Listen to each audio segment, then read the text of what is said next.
I felt the coin-sized bump under the canvas when the bus lurched, and my son smiled like he hadn't just tagged his father for theft. Morning rain had painted Portland the color of old pewter. The Breed 75 hissed as it pulled away from the curb, and the smell in the aisle, wet wool and cheap coffee, brought me back to my postal days. Habit made my hand drift into the front pocket of my backpack, checking for my thermos, the little tool roll, the folded grocery list. My fingers found something else, smooth, round, not mine. I didn't pinch it, didn't yank or gasp. I just set my hand on the bag like I was steadying myself, and I watched the blurred world of NE 33rd glide by. 30 years delivering mail taught me that you don't react to a barking dog. You walk steady and note the address. So I noted the address, my own. That night Tyler showed up with Kendra and a bakery box they didn't have to buy. Cinnamon rolls as sweet as their words. "Dad, the house smells like December," Tyler said, drifting a palm along the mantel where the framed deed sat, brass corners polished by the kind of care you don't fake. Kendra wandered like a cat that already owned the furniture. "You working extra hours for the winter concert?" he asked, too casual. "Thinking about it," I said, sliding the bakery box onto the counter, watching his eyes find the hook by the door where I always hang the backpack. My late wife's winter wreath sat boxed on a chair. I'd been putting off hanging it. I told myself it was because of the rain. The truth, some traditions feel heavier when you lift them alone. The oven timer dinged. That tiny bell carried through more Decembers than I can count, timing roasts and cookies and the quiet breath of a marriage. The ding now landed like punctuation on a sentence I hadn't decided to write yet. We ate. We talked about nothing. Tyler told a joke about old guys who forget doors. I laughed. It sounded like someone shaking a jar of nails in the basement.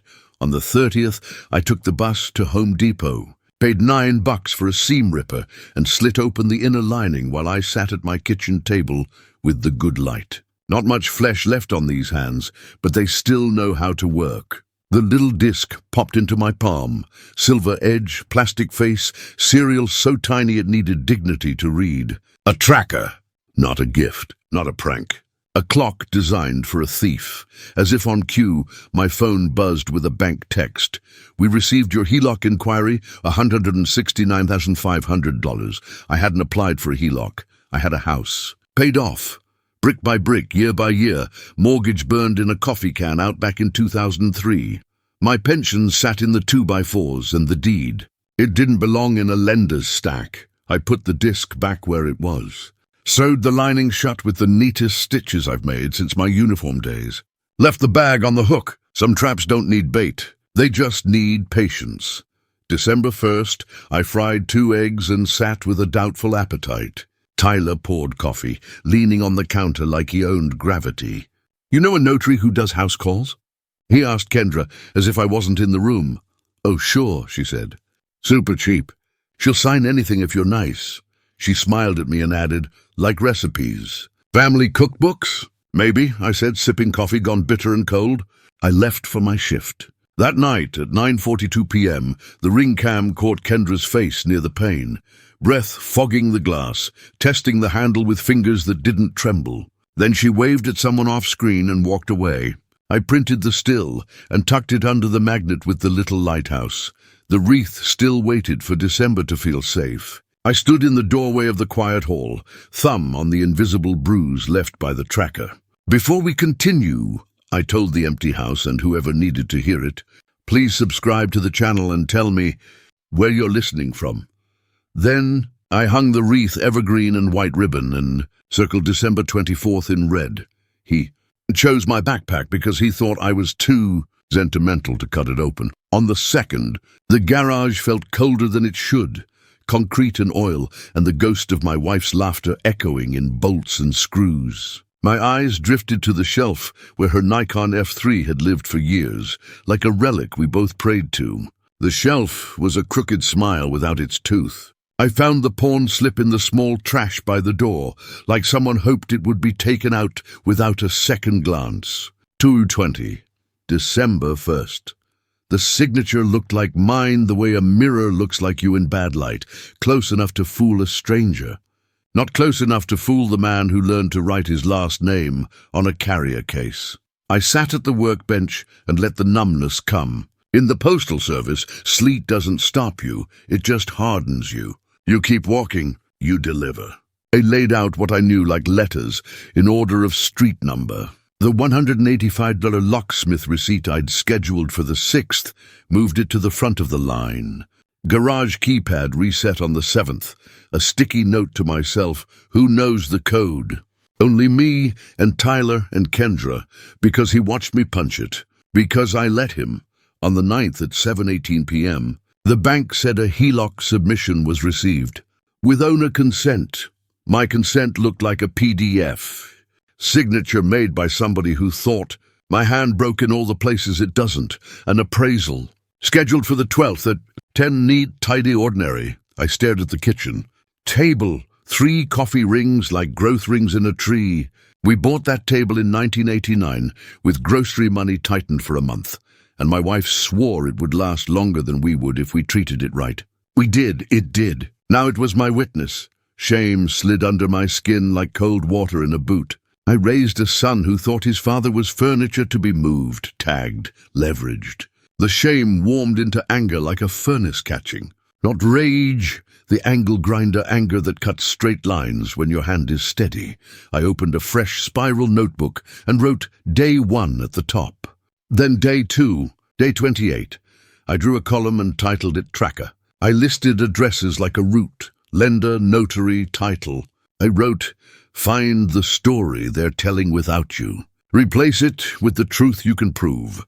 That night I slipped the disc into a little foil pouch I made from a chocolate bar wrapper, watched the app choke on the signal, then slid the tracker back into my backpack lining so the story they were reading stayed the one I wanted them to read. Let them think I was blind. It's how thieves learn to trip over the furniture they moved themselves.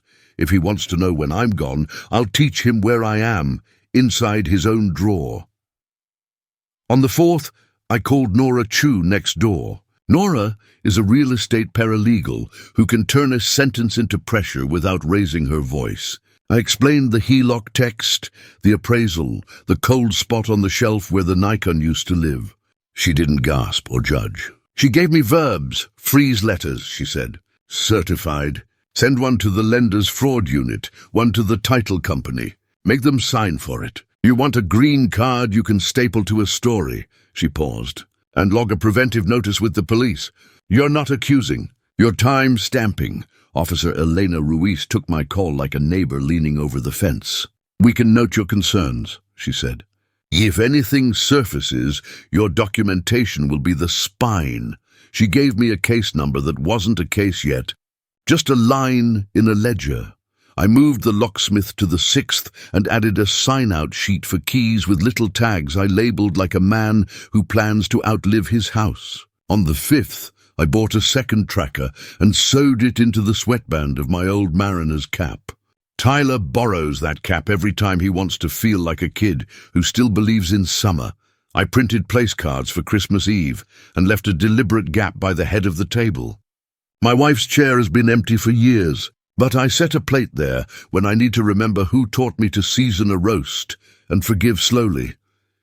In the pantry, I labeled a shoebox photos and slipped a blue binder inside. I began to feed it.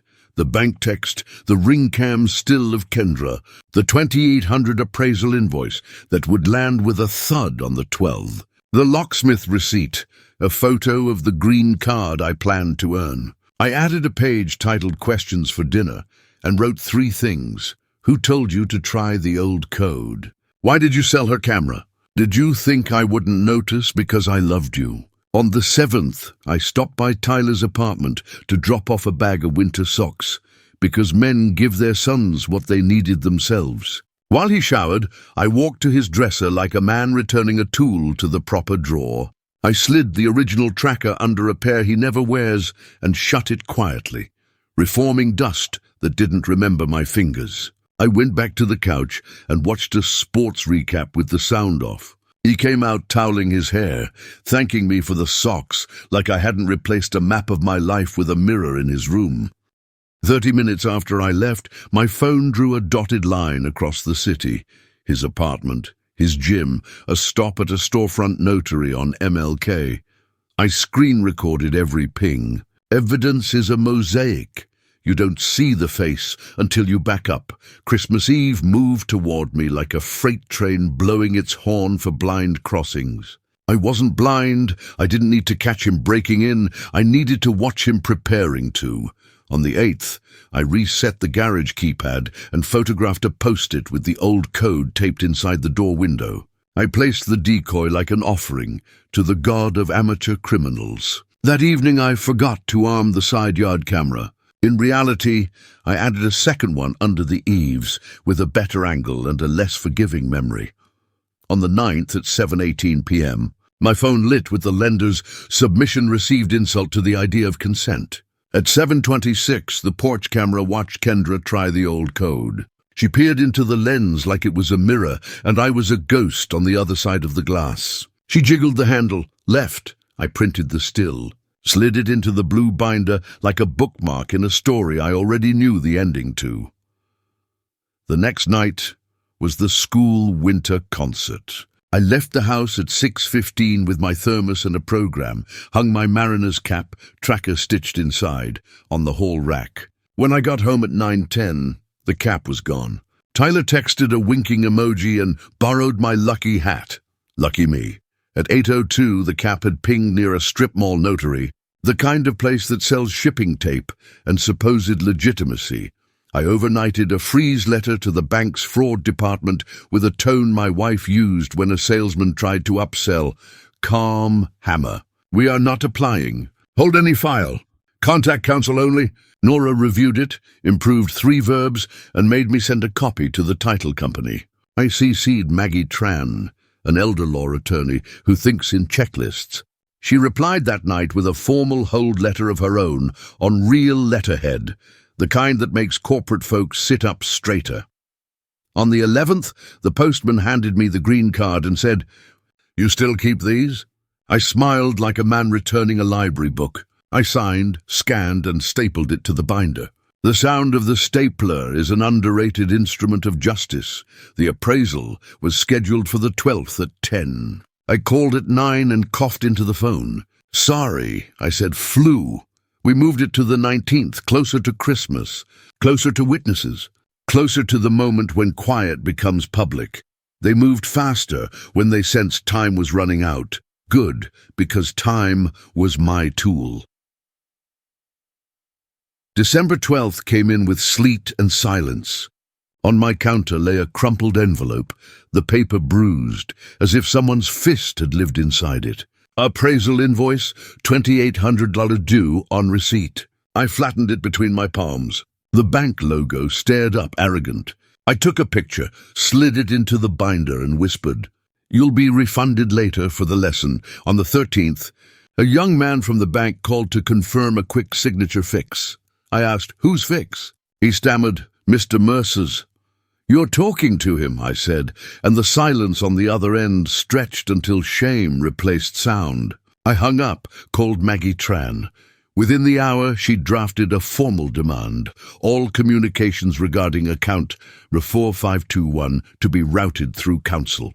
Her calm was steel in words. December 15th, 9:42 p.m., the ring cam caught. Tyler's voice whispering through static. "He's at work. Go now." Kendra's outline moved across the porch like guilt in motion. She tried the spare key, failed, knocked once, then left. 10 minutes later, the tracker app lit up near Precision Notary and mailboxes. They weren't hiding. They were hurrying. On the 16th, I baked almond cookies, her recipe. Butter, sugar, and memory folded together until the kitchen smelled alive again. I thought about what love does. It forgives, but it doesn't forget. I wrote their names on place cards. Nora laughed over the phone. Put them stage left. The 19th arrived, appraisal day. Officer Ruiz dropped by coincidentally, badge tucked under her sweater. The appraiser clicked his pen, measured walls, complimented my care. I asked softly, "Does a forged signature affect market value?" He froze. Scribbled something I didn't see. When the door closed, I placed his business card in the binder, each page a brick. The house was built twice now, once with wood, once with proof. The person I expected least brought the final piece, and didn't know it. December 22nd, 4 p.m. Rick, my late wife's brother, arrived with a picture frame wrapped in silver paper. "She'd want you to have this at the head of the table," he said. I thanked him, waited until he'd left, then felt the backing bow slightly. Inside, a folded printout. Text between Kendra and Rick. Kendra, "Will Hal be away? Deck 2426. Need pics of Deedwall for surprise." Rick, "You planning a surprise?" Kendra, "Yeah. Big one." He hadn't realized he'd delivered her confession gift-wrapped. I slid it into the binder under Exhibit F, the surprise. That night my cap tracker pinged near a late-night copy center on NE Killingsworth. At 11:18 p.m., 2 blips danced, one stationary, one circling, printing, scanning, erasing maybe. On the 23rd, Nora whispered news from her friend at the same shop. They asked how to clean a signature on a scan. Tried 3 times. I smiled, tired but ready. The stage was set. I built the photo book next, an album titled Mercer Christmases. Thick pages hollowed from a real family photo book, cover dusted with nostalgia. Inside my dossier, appraisal invoice, freeze letter green card, ring cam stills, cap tracker map. Truth disguised as memory. I placed my wife's empty chair at the table. Underneath, a voice recorder, legal in Oregon, as long as one heart still tells the truth. I clicked record. The oven timer dinged its cue. When Tyler called to confirm the notary friend for dinner, I said, "Perfect. Maybe she can sign the family cookbook." He laughed. "You're finally softening, Dad." "No, son. I'm sharpening." We carved the prime rib, and then I carved the lie. December 24th, 6:30 p.m. The city slept under snow so clean it made the porch light look holy. Inside, candles shimmered against the framed photo of my wife. The table gleamed, prime rib resting, cookies cooling, wine untouched. Tyler raised his glass. "To family and new beginnings." "Open to the first Christmas," I said, handing him the album. He flipped the page expecting childhood, found the bank text instead. Confusion flickered, then a thin smile. "Dad, what's this?" "Keep reading. Page 2, appraisal invoice. Page 3, ring cam still of Kendra at 9:42 p.m. Page 4, the green card signed by the lender, proof the freeze letter hit first. Page 5, map of tracker pings, his apartment, gym, and the strip mall notary. The air thinned. Kendra laughed too loud. "Oh, come on, Hal, this is nuts." Nora leaned forward, gentle as a scalpel. "If your friend notarized anything tonight, what line number would that go in her journal?"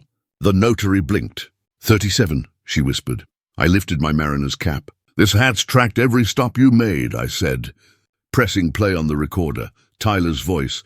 "He's at work. Go now." Kendra's reply, "Got it." Then silence, followed by the oven timer from that night. I slid one more sheet from the binder. "Pawn slip. Nikon F3, $220. Deck 1 Tyler's face drained color. Dad, I was going to pay it back. I just needed Officer Ruiz, seated like a quiet neighbor, set her card on the table. "There's already a preventive report," she said calmly. "No one's under arrest. But this dossier walks straight into whichever office wants it." I pointed at my wife's empty chair. "She deserved honesty at this table. You'll earn the right to sit again when the house is safe." Tyler's jaw trembled. "What do you want?" "Keys," I said. "And the truth." He dropped both. Brass clink, softest sound of surrender. Justice doesn't always slam the door. Sometimes it closes with a click. December 26th morning, frost on mailboxes, peace inside mine. Maggie Tran submitted the full fraud packet, lender, title, appraisal company. Attached were my photos, Nora's memo, notary line 37. By noon an email arrived, application withdrawn. Internal review in progress. I brewed coffee with the calm of a man who's mailed the last letter of his career. Nora helped me file a civil title protection order, adding a legal caution tag. No property transfer without owner presence. Bureaucracy blessed me with ink and relief. At the pawn shop, I placed copies of the theft report, the ring cam still, and a note about sentimentality. The owner, grey-eyed and tired, called 15 minutes later. "Mr. Mercer will refund you the $220 and return the camera." I stapled his receipt to the binder, Justice's quiet paperwork. Officer Ruiz updated her log. Voluntary key surrender 1224, preventive action success. She offered diversion counseling for Tyler. I accepted. Mercy isn't weakness. It's insulation against bitterness. Kendra disappeared from Oregon's gossip like snowmelt. The notary faced internal review. I didn't track outcomes. My ledger only needed one line closed. House safe. December 27th, I met the banker who'd called me sir too late. He slid me a fraud flag form. Permanent. I signed with a steady hand. That night, I pinned the Nikon back on the shelf, its lens facing the room like an eye that never blinks again. I kept asking what I did wrong. Then I wrote down what I did right. December 28th. Mint Tabor dusted in white. I walked the path I once pushed Tyler's bike along when he was 8. Back then, he kept turning to see if I was still behind him. Now he's the one disappearing ahead, but I'm still watching. I thought about the ledger I made, pages of proof instead of pain. I didn't yell, I mailed. I didn't threaten, I certified. Justice, written in stamps and staples. The weight of the house felt lighter, as if truth had ventilated it. 3 coats of paint, 2 cracked tiles, 1 burnt mortgage. My wife's voice echoed, "We built it right, Hal. Make sure it stays honest." That night I sat in the quiet ring-cam red light blinking like a heartbeat that finally relaxed. I hit record one more time, not for evidence, just memory. "If you're listening," I said softly, "and you've walked that line between love and law, tell me where you're listening from." The oven timer dinged again. Only silence answered, but it was the good kind. The kind that says the storm's over, money stopped moving. That's when the apologies started. January 2nd, a text from Tyler, photo of shredded credit cards. Starting over, he wrote. I stared at it for a full minute before replying, "Write it down." He came by Maggie's office, trembling pen in hand. 3 sentences in ink. I attempted to forge my father's signature for a loan. I misused his key without consent. I agree to no contact with his property until April 1st. He signed, dated, exhaled like a man halfway through his own sentence. Maggie notarized properly, line 101 this time. The bank mailed confirmation, file closed. No loss incurred. The title company logged my caution flag, active until revoked. A week later, the pawn shop manager sent me a memo, staff retraining, verify ID for sentimental items. Small ripples of reform, Justice's afterglow. I boxed the 2 trackers in a drawer labeled lessons. The mariner's cap stayed on a peg by the door. Scars aren't garbage, they're geography. On January 6th, I hosted Nora, Mr. Dwyer, Officer Ruiz, and Maggie. Chicken pot pie, cider steaming. We laughed about nothing serious. Ruiz toasted to preventive miracles. I slept that night without my phone under the pillow for the first time in a month. He thought I'd never notice a tracker. He forgot I spent 30 years tracking time. January 9th, mailbox creak, thin envelope. Inside, refund check at $2,800, issued in error. I pinned it beneath my wife's beach photo. The check didn't buy peace. It framed it. I opened a new notebook, House Safe. Page 1. December taught me that you don't chase thieves. You hand them a mirror. January 10th. I texted Tyler, when you're ready to be my son again, come to the front door and ring. I placed the ring cam facing the walkway, not the door. Some doors stay locked for a reason, but hope keeps a spare key inside the heart. I sat at the table, the same 3 coffee rings, now joined by a 4th from a fresh cup. Life adds circles, not endings. I didn't lose you, I whispered to the still air. You walked away from yourself. The oven timer dinged one last time. I took the wreath down, packed it carefully and smiled. My house is my pension, but my boundary is my legacy. Fade out.